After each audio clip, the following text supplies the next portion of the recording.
저희 학교에 체프를 드리거나 뭘 하면 앞자리에서 아멘 크게 하는 학생이 있습니다. 저희 교회는 뒤에 있습니다. 뒤에 있습니다. 아직까지 아멘 소리를 정확히 발음은 안 하는데 조만간에 아멘을 하면 사태가 어떻게 심각해질지 저는 그게 상당히 두렵습니다. 하나님 말씀 보겠습니다. 갈라디아서 2장 11절에서 16절인데 14절까지만 보겠습니다. 갈라디아서 2장 11절에서 14절까지만 보겠습니다. 게바가 안디옥에 이르렀을 때 책망할 일이 있기로 내가 그를 대면하여 책망하였노라. 야고보에게서 온 어떤 이들이 이르기 전에 게바가 이방인과 함께 먹다가 그들이 오매 그가 할례자들을 두려워하여 떠나 물러가매 남은 유대인들도 그와 같이 외식함으로 바나바도 그들의 외식에 유혹되었느니라. 그러므로 나는 그들이 복음의 진리를 따라 바르게 행하지 아니함을 보고 모든 자 앞에서 게바에게 이르되 내가 유대인으로서 이방인을 따르고 유대인답게 살지 아니하면서 어찌하여 억지로 이방인을 유대인답게 살려 하려느냐 하였노라. 아멘. 저희가 갈라디아서와 야고보서의 일치를 계속해서 제가 여러분에게 말씀을 전하고 있습니다. 제가 지난 설교에서는 바울과 그리고 예루살렘 지도자들 사이에 어떤 일치가 있었는지를 계속해서 말씀을 드렸습니다. 예루살렘 지도자 그러면 이제 베드로, 그다음에 야고보, 그리고 요한 요 정도를 예루살렘의 지도자라고 말할 수 있습니다. 그러니까 바울이 제가 처음에는 바울과 야고보의 일치, 신앙의 일치를 말씀드렸죠. 그러니까 결국은 바울, 야고보, 베드로, 요한이 일치합니다. 그러면 가장 중요한 일치가 뭐냐? 당연히 신앙의 일치겠죠. 그리고 그 신앙의 일치 가운데 핵심은 이신칭입니다. 믿음으로 의롭다함을 얻는다. 오직 예수 그리스도를 믿음으로만 구원을 얻는다. 행위로 구원을 얻지 못한다. 오직 예수 그리스도를 믿음으로만 하나님께 의롭다고 여겨진다. 율법을 지켜서 받는 것이 아니다. 이 부분에 대해서 바울, 베드로, 야고보, 요한은 일치합니다. 물론 다른 제자들도 일치합니다. 하지만 여기 예루살렘 교회를 집중해서 제가 말씀드리고 있습니다.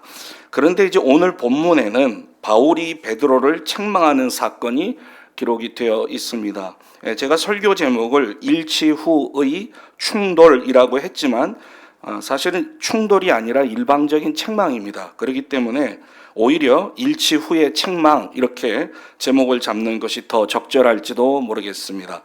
어쨌든 예수 그리스도의 대표적인 두 사도인 베드로와 그다음에 바울의 충돌인데 그것도 공개적인 충돌 사항이 오늘 그 충돌 사건이 오늘 본문의 내용입니다. 바울과 베드로는 둘 다 그리스도인이고 하나님의 사람입니다. 바울과 베드로는 둘 다 그리스도를 통해 죄를 용서받는 사람을 받는다는 것을 아는 사람입니다. 그들은 성령을 받는다는 것이 무엇인지도 정확히 그 의미를 아는 사람입니다. 게다가 그 둘은 예수 그리스도께 특별한 부르심을 받았고 위임을 받고 권위를 받은 예수 그리스도의 사도들입니다. 둘 다 교회에서 존경받는 지도자입니다. 둘 다 하나님에게 강력하게 쓰임을 받는 사람입니다. 하나님이 두 사람을 얼마나 강력하게 사용하셨는지는 사도행전에 아주 분명하게 드러납니다. 사도행전은 그 두 사람에 의해서 딱 둘로 나눠집니다. 첫째 부분은 베드로의 사역에 집중하고 후반부는 바울의 사역에 집중합니다. 그러니까 베드로와 바울과 베드로가 얼마나 하나님 앞에 강력하게 쓰임 받았는지는 사도행전 한 권의 성경만 봐도 알 수 있습니다. 그런데 이러한 두 사람이 충돌을 합니다. 그것도 두 사람이 개인적으로 있을 때 충돌한 게 아니고 사람들 앞에서 공개적으로 충돌을 합니다. 베드로가 외식하고 그다음에 바울이 책망하는 사건이 일어난 겁니다. 바울이 베드로를 책망했습니다. 여러분 사실 인간적으로 보면 베드로가 누굽니까? 예루살렘 교회 대표적인 지도자 중에 하나 아니겠습니까? 사람들은 흔히 베드로를 예수님의 수제자라고 부르는데 그런 베드로를 바울이 책망한 겁니다. 예수님의 수제자 베드로를 책망했다. 이게 사도가 책망을 받아? 이제 사람들이 그러겠죠. 예수님의 수제자 베드로 사도가 책망을 받아? 아니, 도대체 어떤 사람이 베드로를 책망했단 말인가? 아니, 나무랄 사람이 따로 있지. 아무나 나무라면 어떻게 그것도 베드로를 어떻게 책망하지? 아마 갈라디아서를 읽는 사람들은 이렇게 생각할 수도 있을 것 같습니다. 당시 베드로의 위치가 그랬다는 얘기입니다. 책망의 사건은 베드로가 식사 자리에 앉아 있을 때 일어났습니다. 여러분, 이 식사 사건은 과거에 있었던 일입니다. 근데 과거에 있었던 일을 바울이 떠올려서 그것을 이제 갈라디아서에 기록을 한 겁니다. 시간 순서가 아니고 요거는 이전에 있었던 일을 바울이 가져와서 갈라디아서에 기록을 한 겁니다. 이게 가만히 보면 식탁에서 일어난 일 아닙니까? 그러니까 개인적인 일이에요.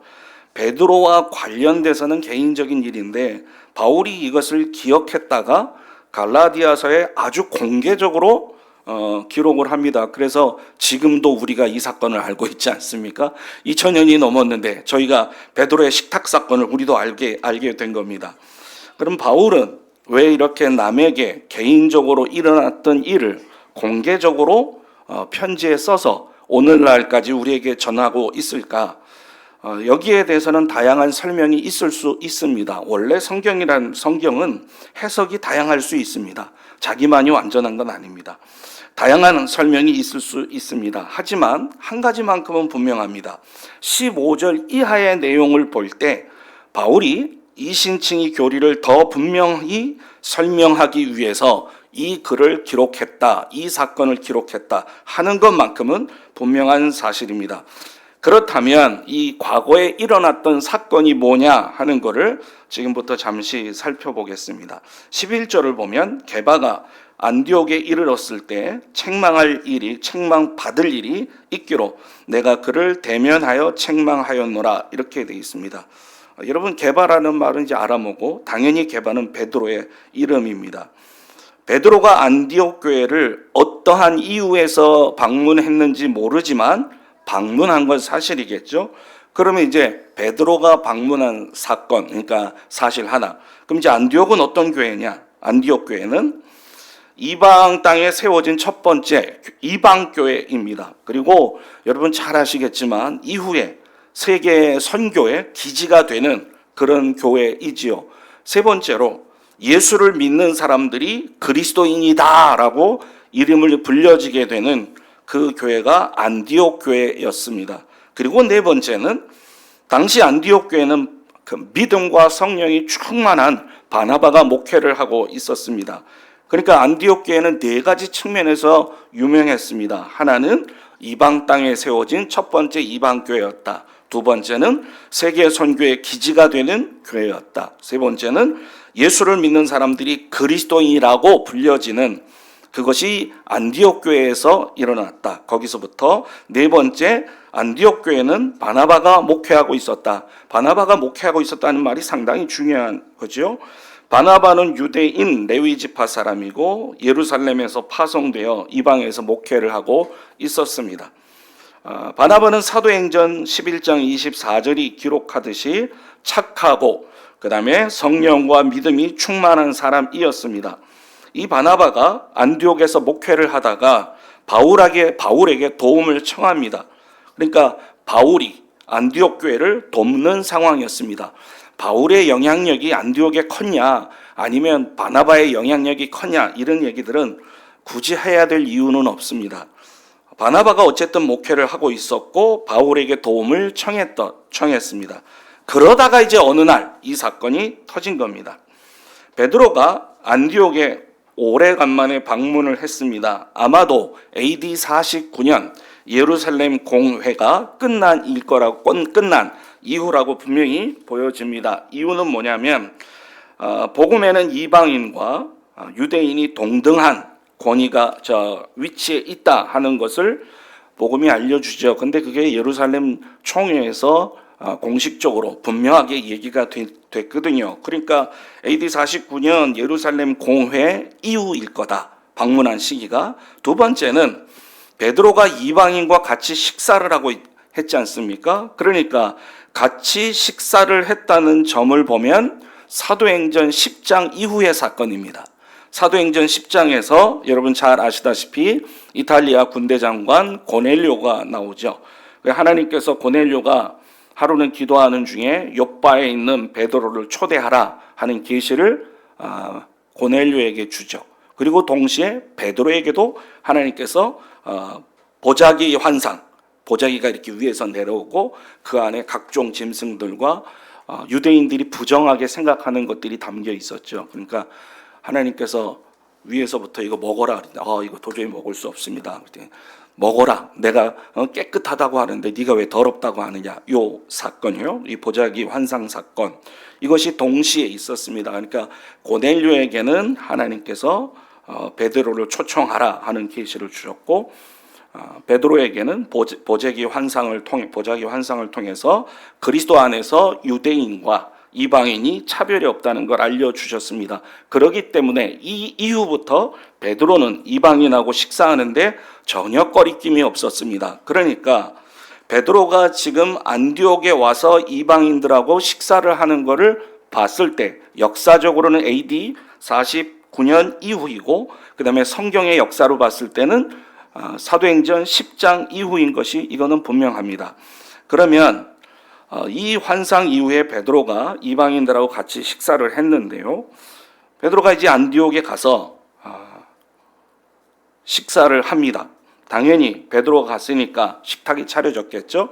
식탁이 차려지고 베드로, 바나바 그리고 일부 유대인 그리고 이제 가장 많은 사람들은 이방인 성도들일 겁니다. 바울도 있었겠죠. 그런데 바깥에서 식사를 하고 있는데 이제 손님이 왔다는 얘기를 듣게 된 거죠. 그러니까 누구냐? 누가 왔냐? 그때 사람들이 얘기를 합니다. 예루살렘 야고보에서 사람들이 왔습니다.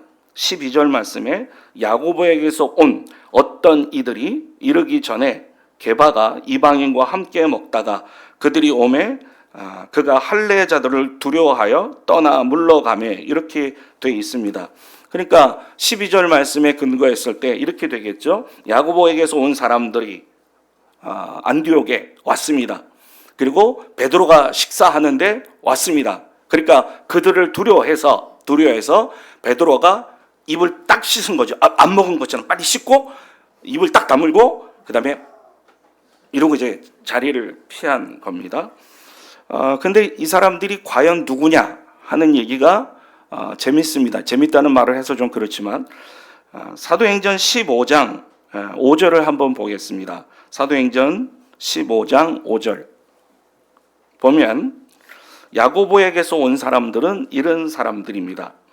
바리새파 중에 어떤 믿는 사람들이 일어나 말하되 이방인에게 할례를 행하고 모세의 율법을 지키라 명하는 것이 마땅하다 하니라.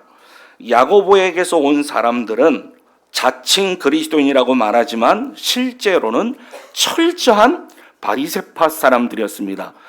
그리스도인이라고 말하지만 그들은 할례를 주장하는 할례파 그리스도인이었고 바리새파 사람들이었습니다. 이들이 누구냐? 믿음 플러스 알파를 주장했던 사람들입니다. 믿음으로 구원을 얻는다. 그런데 그것만 갖고는 안 된다. 믿는 것만은 갖고 안 된다. 할례도 받아야 된다. 이렇게 믿음 플러스 알파를 주장했던 사람들입니다. 설교 갈라디아 앞으로 가면 이들은 다른 복음을 전하는 사람이었습니다. 복음은 이 과거 복음은 그리고 원래 복음은 참된 복음은 오직 그리스도를 믿음으로만 의로워지고 구원을 얻는데 이들은 믿음으로만 안 된다. 하나가 더 있어야 된다. 할례를 받아야 된다. 이렇게 주장하는 사람이 지금 안디옥에 베드로가 있는 곳에 도착한 것입니다. 그리고 이 사람들이 지금 야고보에게서 왔다고 이렇게 기록되어 있지 않습니까? 그런데 실제로는 야고보에게서 온 건 아닙니다. 어떻게 알 수 있냐? 이들은 자신들이 야고보의 권위를 갖고 있다고 주장을 했습니다. 그래서 야고보에게서 온 자들이다 이렇게 성경은 기록하고 있지만 이건 거짓말이었습니다. 그러니까 지금 성경은 이 사람들이 거짓말한 거를 지금 그대로 기록을 하고 있습니다. 이들은 야고보를 사칭하고 다녔던 겁니다. 할레파 그리스도인인 이 사람들이 이곳저곳을 다니면서 복음이 아닌 할례를 전했고 믿음만으로는 부족하다, 할례를 받아야 된다 이렇게 주장했습니다. 자, 그러면 이 사람들이 야고보에게서 온 사람들이 아니라는 걸 어떻게 알 수 있냐? 사도행전 15장 24절을 좀 보여주시면 이렇게 되어 있습니다. 들은즉 우리 가운데서 어떤 사람들이 우리의 지시도 없이 나가서 말로 너희를 괴롭게 하고 마음을 혼란하게 한다 하기로. 자기들은 야고보에게서 나왔다고 얘기를 하지만 야고보는 보낸 적이 없는 겁니다. 야고보는 절대로 그런 일이 없습니다. 왜냐? 야고보는 할례파가 아니거든요. 앞서 말씀드렸듯이 바울하고 베드로 그리고 야고보 신앙이 일치합니다. 그러니까 분명히 이거는 야고보가 보낸 사람들이 아니라는 걸 금방 알 수 있죠. 자, 어쨌든 이 할례파 사람들이 오자 베드로가 외식을 한 겁니다. 오자마자 이 사람들이 도착하자마자 베드로는 갑자기 식사를 멈추고 마치 안 먹은 것처럼 입을 씻었습니다. 그리고 그들의 눈치를 살피면서 한 발짝, 두 발짝 뒤로 물러서서는 그 다음에 식사 자리를 완전히 떠났습니다. 그리고 13절을 보면 남은 유대인들도 그와 같이 외식함으로 바나바도 그들의 외식에 유혹되었느니라 이렇게 되어 있죠. 그러니까 지금 제일 첫 번째로 베드로가 뒤로 물러서서 자리를 떴습니다. 그러니까 그걸 본 유대인들이 베드로 사도가 자리를 피하시네? 그러면 내가 여기 있어야 되나? 나도 떠나야 되나? 이렇게 된 거예요, 실제로.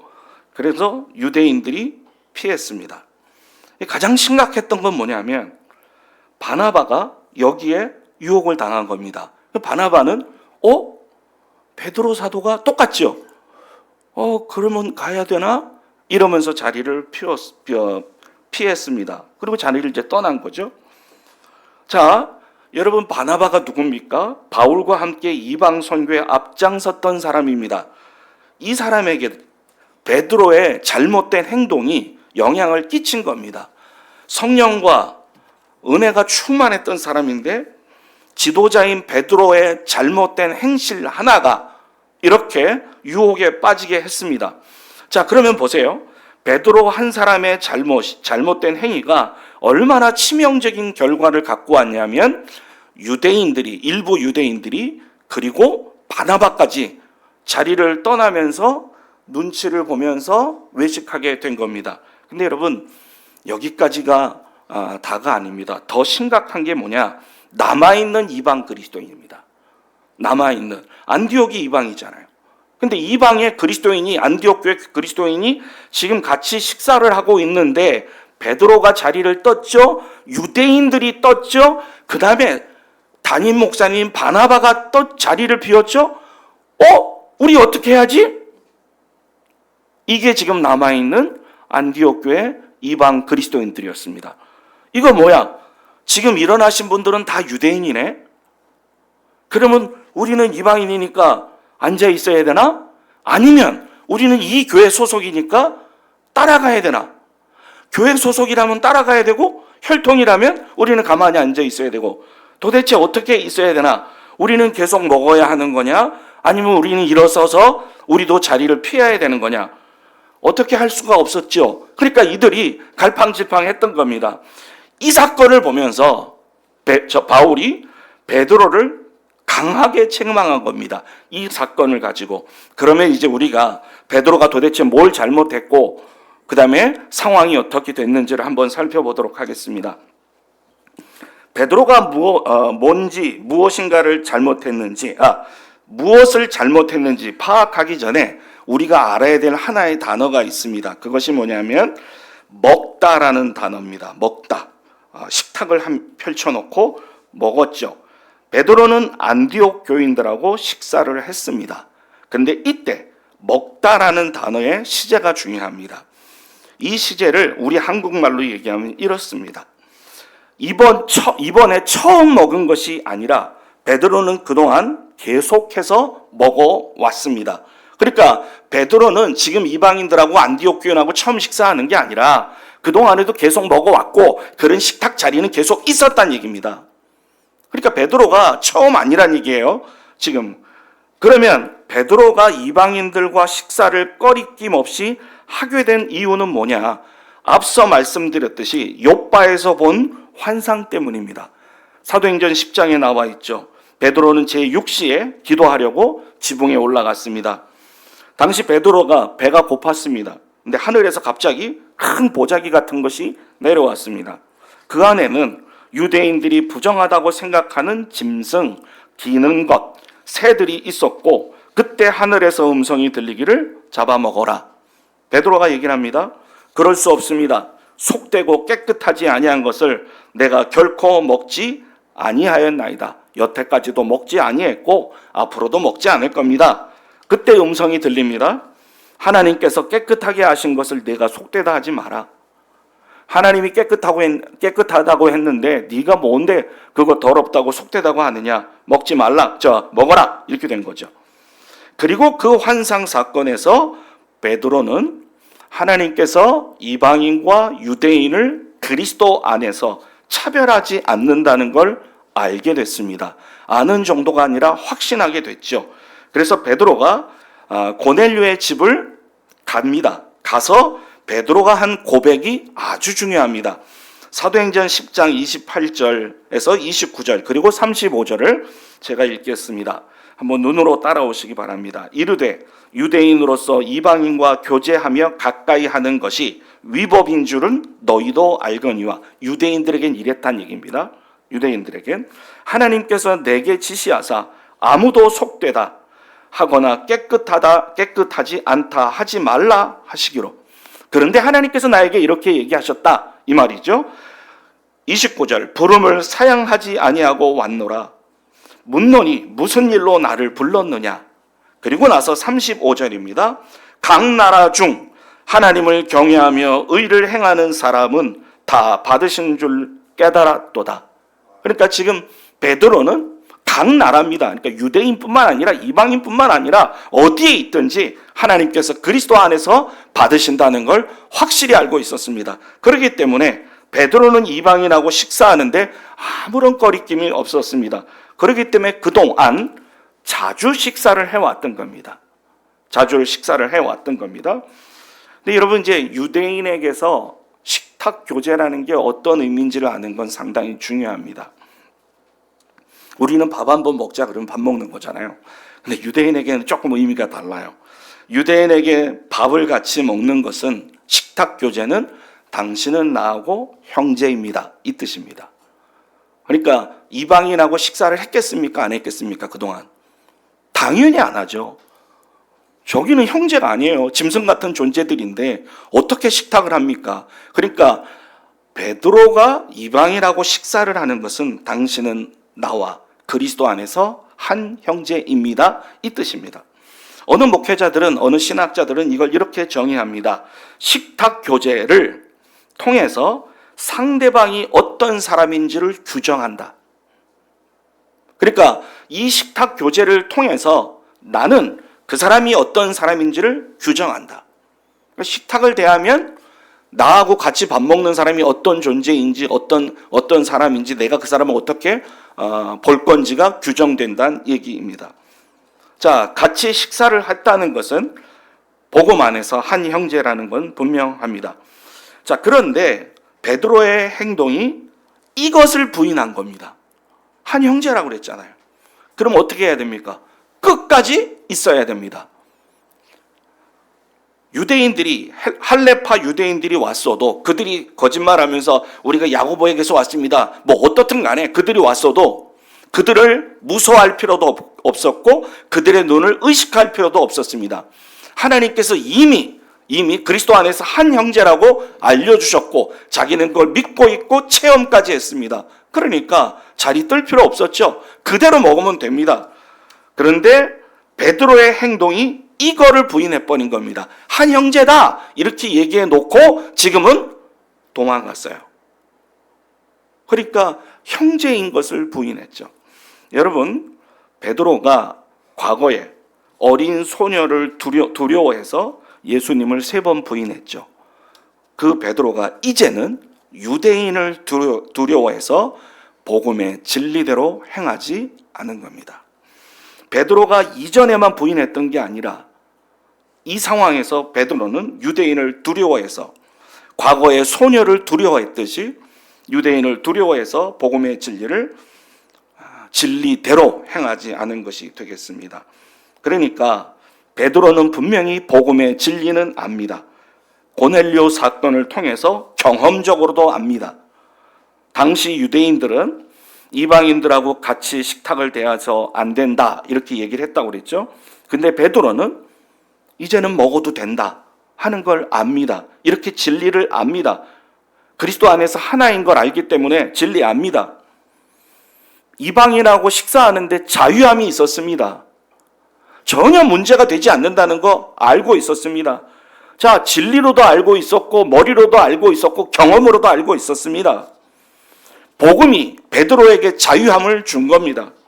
그런데 할레파 유대 그리스도인들이 오니까 헬라파 유대 그리스도인들 이들이 할레파였어요.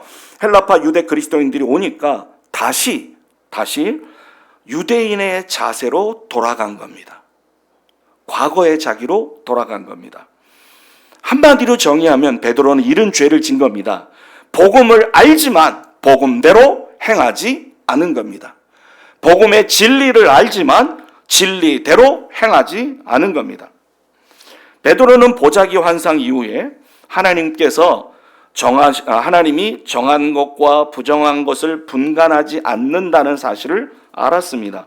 여기서 정한 거 부정한 거라는 건 정한 건 유대인이고 그 다음에 부정한 건 이방인인데 하나님께서 유대인 이방인 가리지 않으신다 하는 걸 알게 됐습니다. 그렇지만 예루살렘에서 온 유대주의자들과 맞붙이게 되자 자기의 믿음대로 소신대로 행동하지 못하고 유대주의자들의 비유에 맞춤으로써 이중적 그리고 외식적 행동을 했던 겁니다. 여러분, 바울이 베드로를 책망한 것은 복음의 진리를 몰랐기 때문이 아니라 그것 때문에 책망한 것이 아니라 복음의 진리대로 살지 않았기 때문에 책망한 것입니다. 사실상 베드로의 외식은 상당히 무서운 겁니다. 왜냐하면 개인적으로 한번 살펴보겠습니다. 개인적으로 베드로의 외식은 개인적으로 보면 보자기 계시를 통해서 하나님께서 뜻을 주셨잖아요. 알려주셨잖아요. 이걸 정면으로 어긴 겁니다.